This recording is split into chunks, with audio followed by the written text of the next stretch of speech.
Good morning, my spiritual brothers and sisters. How we doing today? I love it. It's Monday. I'm start off different this morning. I'm start off with John, the fourth chapter, around verse 46 to 54. It was about a government official son was sick, and he found out that Jesus was going to be in a certain area, and he went to Jesus and asked Jesus, told Jesus about his son, and Jesus told him, "Look, go home. Your son is being healed." And so he left without asking any question. He left and went home. And when he got there, he asked the ones who was taking care of his son when his son get healed, because they told him that his son was healed. And they said, when? And they told him the hour. And that was the same hour that Jesus told him that his son was healed. I know he said, where are we going? Where are you going, Mr. Terrell Skill? Or just Terrell, however you want to call me. What I'm going with this right here is that you, right now, some of you guys on here, you've been asking God for things. But we've been asking God just because our thinking was convinced that, you know what, I heard about God. I know how good this miracle is. God, I want you to do this for me. I want you to move this in my life. I want you to move me here, Lord. I want you to move me there. We asking God because we are convinced mentally that we're ready to be moved. But God don't move off of what you're thinking. Listen to me close now. God is not moved about how you're thinking. See, with that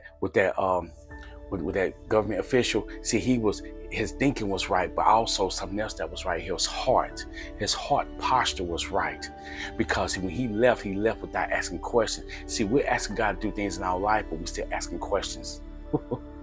Yeah, we're asking God to do things for us, but we're still asking questions after that.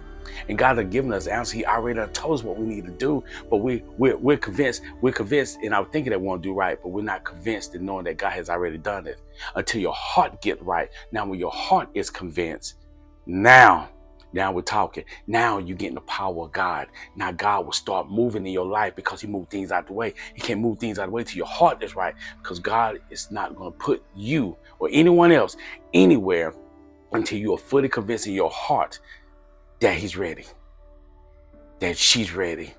That's what God's waiting for, ladies and gentlemen. You've been asking God. God said, yes, this is your message today. Your heart posture has to be right with your mind. Your mind is there. Your mind is convinced, but your heart has to be convinced now. Be like that the government official. He left without asking questions. He had faith to believe that what God says he would do it, and left with no question. God is telling you to go somewhere and you still questioning him. Go without questioning him. Let your heart be there, not only your mind, and watch how God works in your life.